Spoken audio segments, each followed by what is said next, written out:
हम अपने जीवन में स्वास्थ्य की महत्वता को भूलते जा रहे हैं। हम भूलते जा रहे हैं कि ये शरीर एक क्रम के माध्यम से ही चलता है।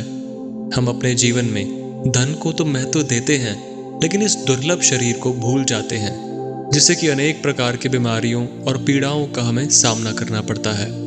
इंसानी शरीर प्राकृतिक ऊर्जा का एक बहुत बड़ा स्रोत है। ये ऊर्जा और श्वास के माध्यम से हमारे शरीर को सक्रिय रूप से चलाता है। इसी ऊर्जा को प्राचीन योगियों ने प्राण, जीवन शक्ति, ऊर्जा के नाम से भी जाना है, जो आगे ऊर्जावान वायु में विभाजित हो जाती है। प्राण के सभी 5 वायुओं में बहुत सूक्ष्म लेकिन विशिष्ट ऊर्जावान गुण होते हैं, जिनमें अलग अलग कार्य और प्रवाह की दिशाएं शामिल होती है। योगी केवल अपना ध्यान और जागरूकता उन पर लाकर इन वायु को नियंत्रित और विकसित करने में सक्षम होते हैं। इस सचेत नियंत्रण और साधना के माध्यम से वे बहुमूल्य स्वास्थ्य और कल्याण बनाने में सक्षम होते हैं।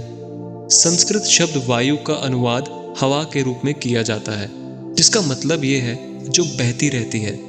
इस प्रकार वायु एक ऊर्जावान शक्ति है, जो शारीरिक कार्यों और गतिविधियों को नियंत्रित करने के लिए एक विशिष्ट दिशा में चलती रहती है।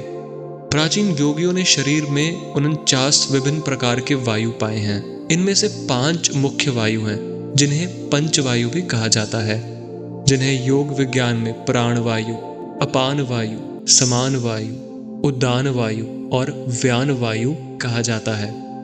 प्रत्येक वायु शरीर के एक विशिष्ट क्षेत्र को नियंत्रित करती है और आदर्श रूप से एक दूसरे के साथ सद्भाव में कार्य करती है। उनकी सूक्ष्म ऊर्जावान गतिविधियां हमारे शारीरिक, भावनात्मक और मानसिक स्वास्थ्य और तंदुरुस्ती को प्रभावित भी करती है।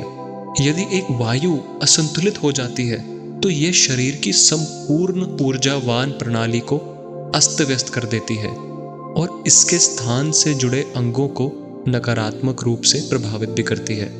हमारे स्वास्थ्य और शरीर के भीतर की सूक्ष्मताओं को महसूस करने की क्षमता और उसमें सुधार लाने के लिए वायु के उपयोग से लाभ प्राप्त करने के लिए सभी वायु पर पूर्ण महारत आवश्यक नहीं है। एक या अधिक वायु के बारे में बुनियादी जागरूकता पैदा करने से हमें अपने योग अभ्यास को समृद्ध करने में बेहतर मदद मिलती है। प्राणवायु हृदय में स्थित होती है और इसकी ऊर्जा वक्ष क्षेत्र में व्याप्त है।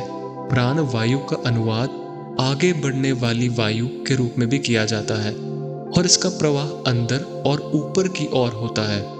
यह मस्तिष्क और आंखों का पोषण करती है और हमारे सभी चीजों के स्वागत को नियंत्रित भी करती है, जैसे कि भोजन, वायु, इंद्रियां और विचार। यह वायु शरीर में हमारी मौलिक ऊर्जा और 4 अन्य वायुओं को निर्देशित और पोषण भी करती है। जब यह वायु कमजोर होती है तो मन ध्यान केंद्रित नहीं कर पाता और अत्यधिक चिंता का अनुभव भी करता है। इसीलिए इससे सांस की तकलीफ, चिंता, कम ऊर्जा या खराब प्रतिरक्षा प्रणाली अशांत प्राणवायु से संबंधित होती है। प्राणवायु को हम कैसे ठीक कर सकते हैं, चलिए समझते हैं। भस्त्रिका, नाड़ी शोधन और उज्जयी प्राणायाम जैसे प्राणायामों का अभ्यास करने से यह वायु शीघ्र ही मजबूत होती है।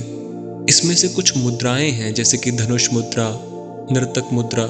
ये ऐसी योग आसनाएं हैं जो प्राण वायु को सक्रिय और मजबूत करते हैं। इस महत्वपूर्ण हवा को ऊपर की ओर प्रवाहित करने के लिए कुछ जरूरी योग अभ्यास आप कर सकते हैं, जैसे कि चेयर पोज या माउंटेन पोज जैसी उठी हुई भुजाओं जैसे आसन का अभ्यास भी कर सकते हैं। किसी भी योग मुद्रा में प्राणवायु के बारे में जागरूकता लाने से ऊपरी शरीर को ऊपर उठाने पर ध्यान केंद्रित होता है, जिससे उसमें प्राणवायु का और भी प्रवाह और संचार गहरा, सक्रिय और मजबूत होता है। लेकिन ध्यान रखें दोस्तों, इसे आप किसी योग गुरु के निर्देशन में ही अभ्यास में लाएं। जीवन का स्वाद पूरी तरह से लें, क्योंकि जीवन अनमोल है और यह जीवन का सर्वोपरि उद्देश्य है।